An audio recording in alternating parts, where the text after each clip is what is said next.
Welcome to Biggest Spoilars, the destination for exclusive spoilers, latest updates. Sonny suggested to Justine that she'd be compromised in executing his son since she'd been at his house when Drew tried to ring him by hanging Michael.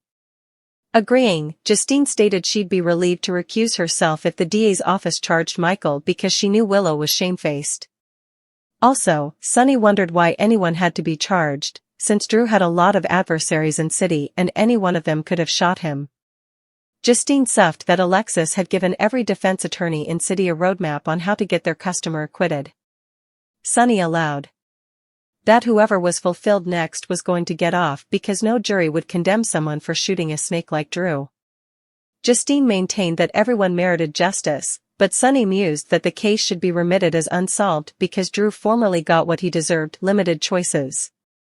Showing Jason her new office at GH, Britt declared it was the first step in her getting her life back, also gave him a payment toward her cafe sherry bill. He refused the plutocrat, but she wanted them to be on equal footing so they could move forward. She also asked Jason out on a fancy date that needed him to wear a suit. Unknown to Britt, Cullum was running them, and she was stupefied to see him enter her office after Jason left. Cullum ordered her to begin working at the Ladle Island lab that evening and gave her a deadline of 3 months to have the design online. When Britt baffled at the timeline, Cullum hovered to make her vanish, and the prospect of evaporating from the life she'd just returned to got Britt indeed more worked up. He also declared that a timely completion was their precedence, so they'd assume all pitfalls, and Britt asked for one further day. Telling her that she'd formerly been given too important latitude, Cullum said that he'd another scientist lined up to take Britt's place, and reminded her that without her drug, her nervous system would begin to deteriorate. Backed into a corner, Britt agreed to go to Windmere that night. Pleased that Britt was towing the line, Cullum prepared to exit but not before telling the croaker that Jason Morgan had been a problem at the Quartermain Den. Chase and Michael got into a heated argument over the operative's belief that Michael had framed Willow because he'd do anything to get what he wanted. Michael cried back that Willow breaking up their marriage and putting their kiddies in peril by bringing Drew into their lives wasn't what he wanted. Next, Chase indicted Michael of causing that peril because when Willow was being manipulated by Drew, he'd gone for vengeance rather of offering remission. Michael should be the one locked up and kept down from the kiddies, Chase fumed, not Willow. To that, Michael said Chase was so hopeless to be Willow's idol that he threw down his entire career after falling for her innocent victim act, and inferred that the real reason Chase wanted to help Willow was that he wanted to get back into her bed. A brawl also broke out between the former musketeers, with Chase throwing the first punch. After Jason arrived to break up the fistfight, Chase wrangled that he'd make sure Michael paid for what he'd done before leaving the room. Passing in his uncle that he was upset that the police were going to come for him, Michael swore that he didn't shoot Drew. Jason reminded Michael that he'd survived life hanging backs to come home to his children, so he could get through this, too. Michael also participated that he was upset Willow might get partial guardianship now that she'd been vindicated, and he didn't want the kiddies at Drew's house. Jason pledged that he'd make sure that Drew was no way a part of Wiley and Amelia's lives. Arriving at Bad Gen Cafe to meet Nina, Ava smiled when she spotted Trina and Kai canoodling at a table. The youthful sucker's joyful bubble popped when Curtis approached and asked to speak with his son intimately. He wanted to know if she'd heard from Portia, and when Trina commended that she'd told her mama she demanded space, Curtis participated that he allowed. Portia could use their support since she was facing a board meeting at the sanitarium about the future of her employment there. Though still frenetic, Trina didn't want her mama to lose her medical career because she'd been guarding her. She asked if there was anything she could do, but Curtis declared that there was commodity he could do, also fleetly exited. Across the cafe, Nina vented to Ava that Willow only married Drew to beat the tried murder charges and recapture guardianship of her kiddies. And while her son no longer demanded him to get the children back, she knew Drew was no way going to let Willow go. Their discussion was cut short when Nina got a phone call from Willow, who put on a show of being frantic because commodity had happened to Drew. Staying before at Bad Gen, Ava and Trina gabbled about how happy the ultimate was to be back with Kai. Also Ava got a textbook that the shipping freights for Sidwell's rearmost purchase were advanced than anticipated. Trina allowed Sidwell would be fine with the cost once he realized he'd have the notoriety of being the first collector to bring this artist's work to the Northern Hemisphere. Ava agreed, noting that Jens did have transnational business dealings, and if all went well, she might be the artist's primary dealer.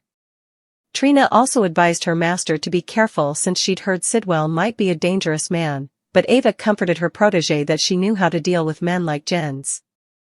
Ava added, her horse son Lucas lived at Sidwell's home now, and he was fine. Between the art deal and visiting Lucas, Ava declared that she planned to spend further time at Windmere.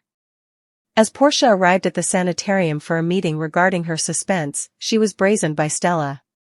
Stella asked if risking her career and losing her family had been worth it, and Portia snapped that her career was at threat because she'd chosen to cover her son, not because she'd had an affair with Dr. Gannon and had gotten pregnant. After Portia stormed off, Stella saw Isaiah, who'd eavesdropped the discussion, but when he tried to talk to her, she growled that the situation between her and Portia was a family matter and he was Aunt Family. Non-concurring, Isaiah refocused out that Portia's marriage was falling piecemeal long before he entered the picture, and she was the only one to condemn for that.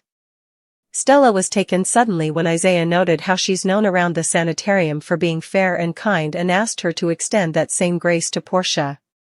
In a conference room, Tracy and Laura prepared to meet with Portia as the special commission assigned to make a recommendation to the sanitarium board on whether to reinstate or dismiss the disgraced croaker. Tracy suggested that the board side with Portia since they knew Drew had blackmailed the croaker. But Laura replied that Portia's admitting to tampering with a case's test results complicated matters. As the meeting got afoot, they gave Portia a chance to defend herself. Taking full responsibility for her conduct, Portia asserted that altering a case's test results was a unique and extreme situation in which she was trying to cover her child from a killer, and away from that atypical incident, her record was sterling. Also, when Laura asked what she'd say to an implicit case who had enterprises about her treating them, Portia explained how Drew was evidence of her fidelity to the pledge she'd taken as a croaker. Since she'd saved the life of her persecutor, rather than deliberately botching the surgery when given the chance. Meeting up with Isaiah after the meeting, Portia participated that she felt she represented herself well, and he was sure the board would see her as a fantastic croaker. As Isaiah was about to walk Portia out of the sanitarium, Stella caught up with them and apologized for her jest. In return, Portia apologized for any pain her conduct had caused Stella and the rest of the family, tearfully declaring that she still loved them all. Do the right thing. Returning to the mayor's office, Laura set up Curtis staying for her, since he knew Laura had input on whether Portia would be reinstated. He participated that not numerous people knew that Drew's blackmail wasn't just about Heather Weber's test results. Drew was trying to force Portia to change Michael's blood test results, so it appeared he was addicted to opioids, and Willow would also get guardianship, but Portia refused. Despite their particular problems, Curtis didn't want to see Portia's career end because of Heather Weber and Drew Kane, and Laura agreed to take what he'd told her into consideration when making her recommendation to the board.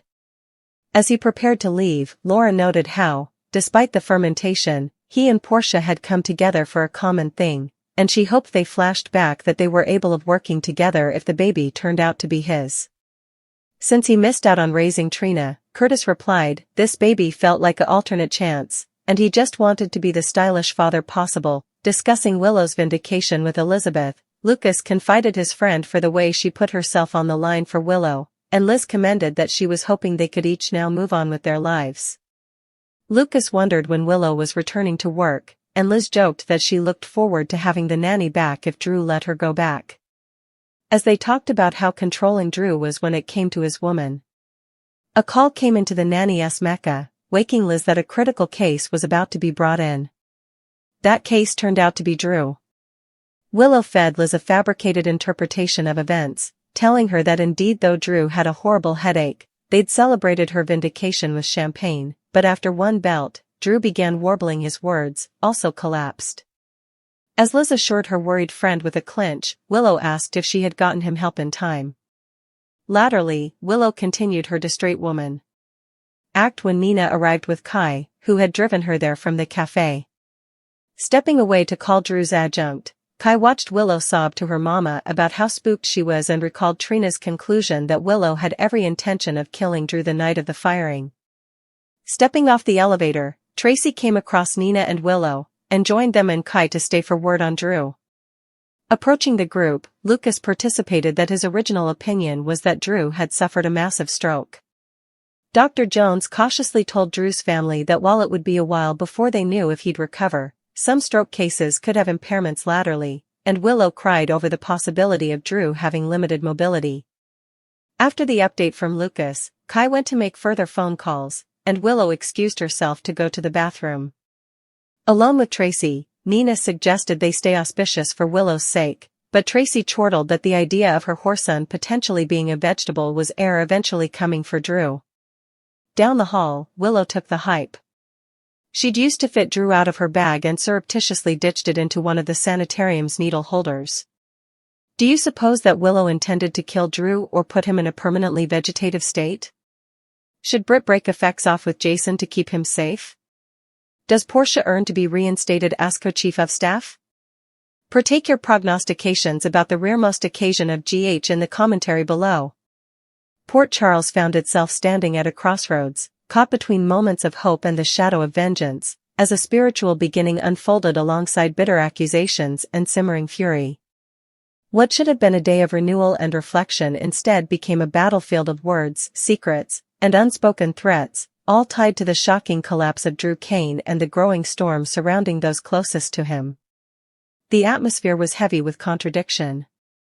On one hand, the symbolic promise of a baptism echoed through the community, a moment meant to cleanse, to offer a fresh start, and to remind everyone that redemption is always within reach. On the other, whispered conversations, clenched fists, and cold stares revealed a town ready to tear itself apart. At the center of it all stood Sonny Corinthos, a man who knew better than most that justice in Port Charles often walked a thin line between law and personal code. His conversation with Justine unfolded in quiet but cutting tones, each word weighed with implication. Sonny suggested that her involvement in any future prosecution would be compromised, given her proximity to his family and her presence at his home during a volatile moment when Drew had allegedly attempted to leverage fear and intimidation to get what he wanted. Justine didn't resist the notion. In fact, she admitted that stepping aside might bring her relief if the district attorney's office decided to pursue charges against Michael. Her certainty about Willow's guilt lingered beneath her words, like a verdict she believed had already been written, even if the courts had yet to deliver it. Sonny, however, took a different angle. He questioned whether anyone needed to be charged at all. Drew Kane, he reasoned, had amassed more enemies than allies in Port Charles.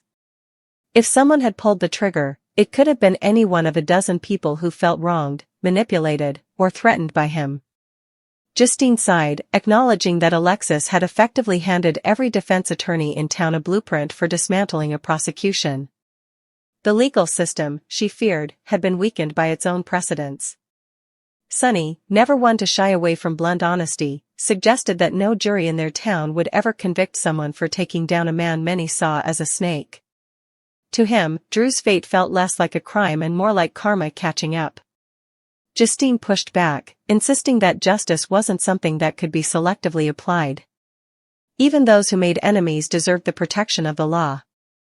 Sonny's reply was colder, almost philosophical. Sometimes, he said, the world handled its own balance. Maybe this was one case that should remain unsolved, left to fade into the long list of mysteries that Port Charles whispered about but never truly resolved. While those words lingered in the air, another story was unfolding at General Hospital, where Britt was attempting to reclaim a sense of normalcy she hadn't felt in far too long. Showing Jason her new office, she spoke about it as if it were a sanctuary, a symbol of her determination to rebuild her life piece by piece.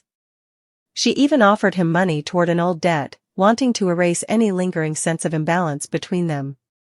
Jason refused, but Britt insisted. She wanted their connection to move forward without anything hanging over their heads.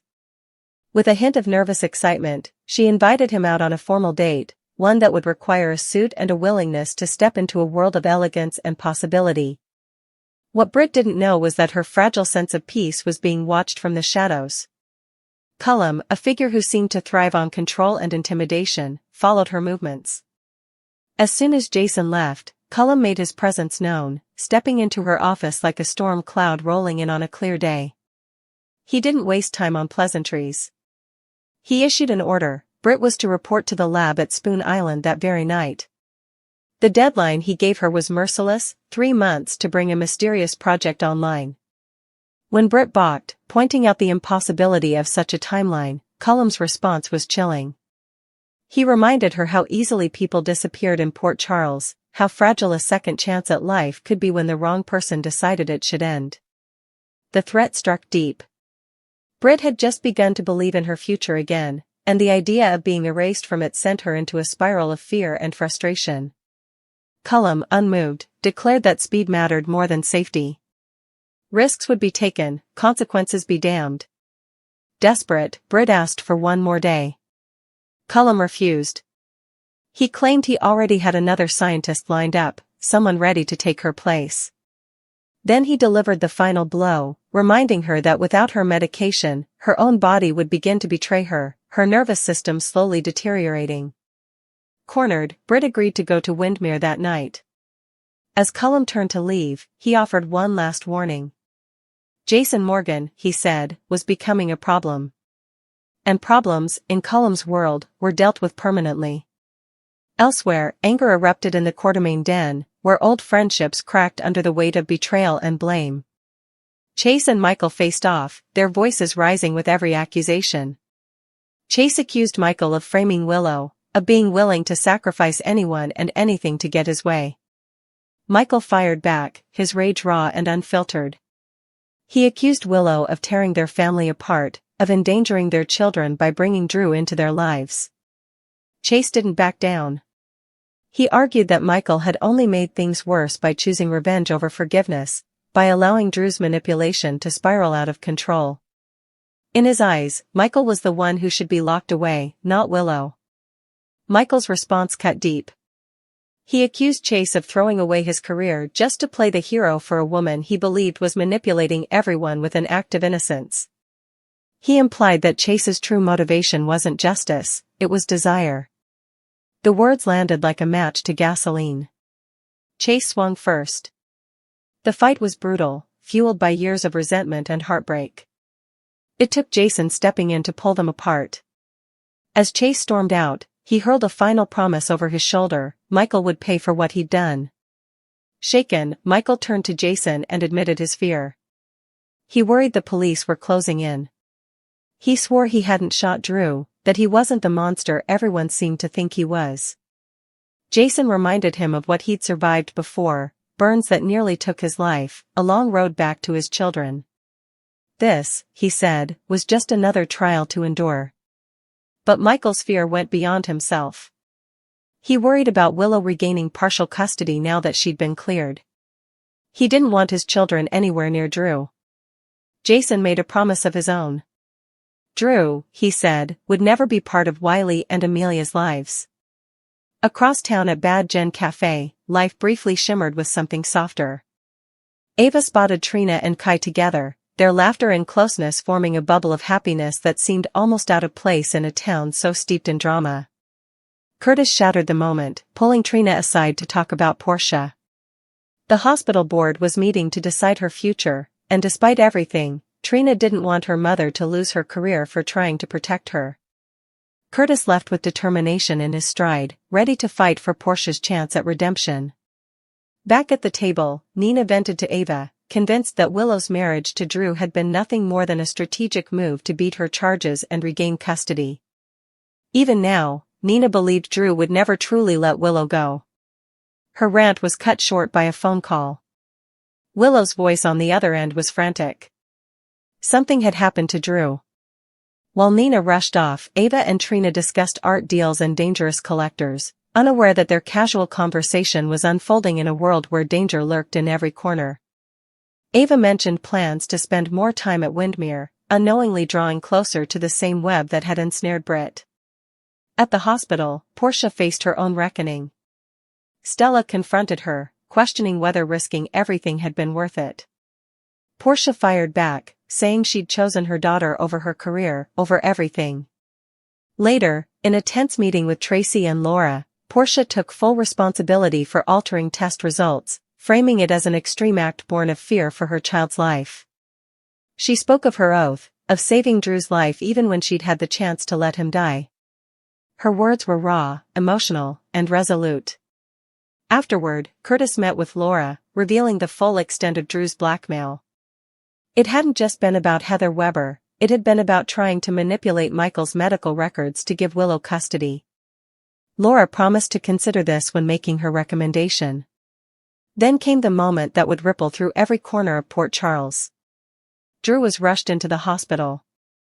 Willow's version of events painted a tragic picture: celebration turned catastrophe, a single sip of champagne followed by slurred words and collapse. Elizabeth and Lucas worked quickly, but the diagnosis was devastating: a massive stroke. The family gathered, fear etched into every face. Willow cried over the possibility of Drew losing mobility, of being trapped in a body that no longer obeyed him. Nina tried to remain hopeful. Tracy, ever blunt, muttered that maybe this was karma finally collecting its debt. And down the hall, in a quiet moment no one else saw, Willow pulled a syringe from her purse and disposed of it in a sharps container.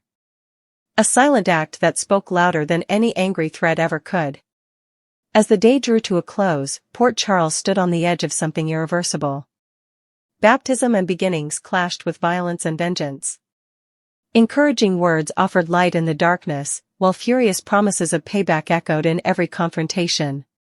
The question remained, hanging in the air like a storm waiting to break: had Willow meant to kill Drew, or was leaving him trapped inside his own body the true punishment she intended?